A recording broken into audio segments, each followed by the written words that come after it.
I'm just going to start off by talking about how you're one of the first private sector lenders to link your savings deposit rate with an external benchmark. So far, a lot of your peers have been a little bit apprehensive. Why do you think they're averse to this, and what is more importantly going to be the impact for the bank? I think I'll go back almost 2+ years when we first started linking our asset products to the external benchmark. We used either the repo with a spread or the 90-day T-bill. That we found fairly effective, and we became quite competitive in certain segments. So over the last 2 years, almost 20% of our credit book has been built on linked to external benchmarks. So over the last few months, I think December last year, we launched savings product which was exclusively linked to a blend of external benchmark plus the internal rates. So we had some experience over the last 2 years, and the trend now is clearly the regulators are keen that we do link everything to external benchmark. So we've come out effective yesterday, September 1st, linking our savings products to the external benchmark. I think in many ways we've been trendsetter on this count, and I'm happy that we could launch it yesterday. Probably other banks will follow. We see the transmission being more direct, and if the cost of funds go down, it will play through in the lending rate. So it's probably the new structure of the industry, and we are quite at the forefront of it. Okay, fair enough. And what is going to be the impact on your margins in particular? Do you think that you will see your net interest margins maintained at 3.2 to 3.25%? And how will your cost to income ratio be adjusted? I think the margin expansion, as you know, is not just one aspect. This, if any, helps ensure that there is no compression in margin, because we've already dropped our lending rates to be competitive. So it helps us keep our cost of funds sort of relatively lower compared to what it may have otherwise been. Margin, we've guided for somewhere in the 320, 325 if you're lucky in the course of FY20 that we are holding. A cost income is a function of so many things, right? I mean, I don't think it's just lending rate or deposit rate. It has a big bearing, but there are so many other aspects. But on balance, our guidance for the year has been 320, 325 margins and cost income roughly about 49 or so. I see those holding out with or without these measures.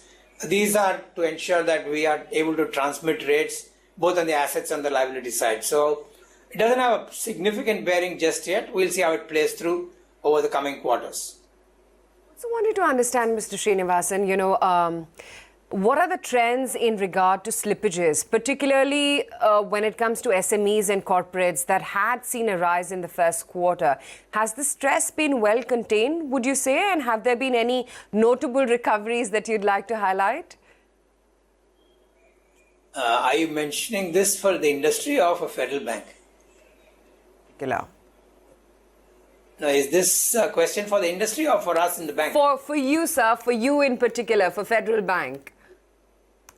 No, I think our corporate slippages have never been very bulky or were not linked to the NCLT process or the IBC process. So we don't have really any of those names then or now, which are going to be sort of either hurting us or certainly rewarding us. Our slippages, I would say for the last 5 years, have been around the same band. That's why our gross, probably the only bank that has never crossed 3% gross NPA through any cycle.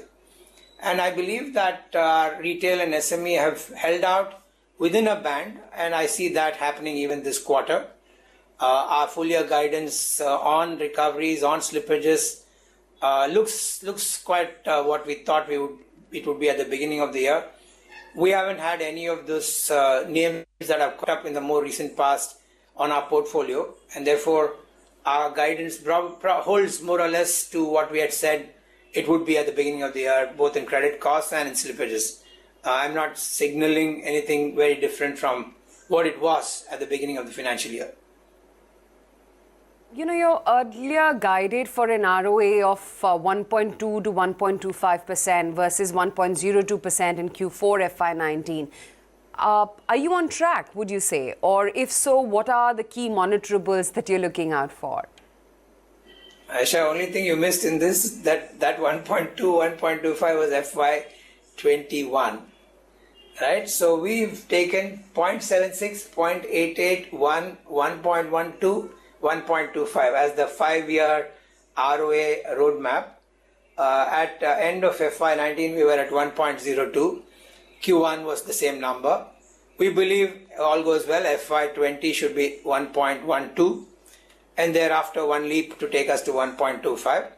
Monitorables are all of the above, right? I mean, certainly NIMs, certainly cost income, certainly slippages. And that's why I keep saying what we said at the top of the year, we believe we will hold for performance and hold ourselves accountable for delivering that through the year. And we've sort of reasonably stayed away from all the noise in the market, irrespective of happenings. We believe we should be able to hold and deliver. I get that, but is there something, when I say monitorables, is there something which could maybe impress or depress the targets that you're working with? No, I think the mix of products, when you sort of begin a year and the way the market plays out, you have to be more watchful. Thankfully, we've sort of diversified our portfolio between retail, corporate, and commercial banking, stroke mid-market, almost equally weighted. So we're dialing up retail just now because there are pockets of opportunities. We have scaled up our skills. B, there are others who are either distracted or just not in the market. So it helps us grow those businesses. I'd say you would see marked progress on businesses that are highly secured, like gold loan. For about 3-4 years, we had sort of cooled off. We see a big pickup in that business. Our database, mining-based cross-sell for personal loans, auto loans are doing well. So those should give us some sort of lift in the relatively higher margin business, but we are scaling down some of the lower margin, currently stressed corporate kind of business. So the portfolio mix, those could turn out to be upside, but we'll have to see how the year shapes out.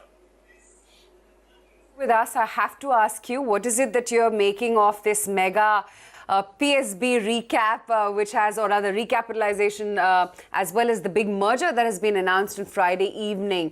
Would you say that it's a considerable threat at all to private sector lenders? And or would you say that both can coexist happily? See, I think the first thing is we have to look at it through the lens of, is it good for them? I guess over time, the consolidation will bring some synergy, some benefits, and they will get sharper.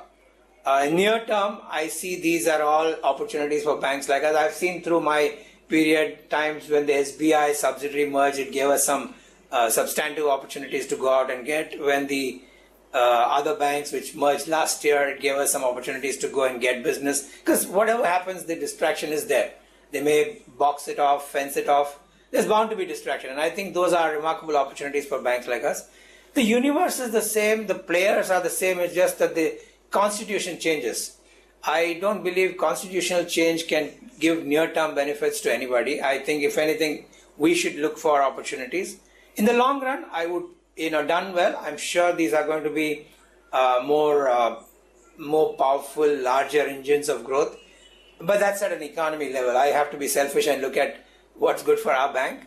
Near term, I see these as good opportunities for us to turn our attention to getting business when others are not in their finest fettle. I told you, gold loan business, we picked up materially in the last 3 to 6 months because others are a little busy with other stuff. Likewise, I would see this happening going into the next 12-18 months. A lot of implementation, coming together of these banks' cultures. So a fairly long timeline is what is expected. But you've been frank in highlighting how you're going to capitalize on during that time period. And thank you so much for joining in and running us through how operations are shaping up as well as your financials. It's Shyam Srinivasan of Federal Bank. Tell you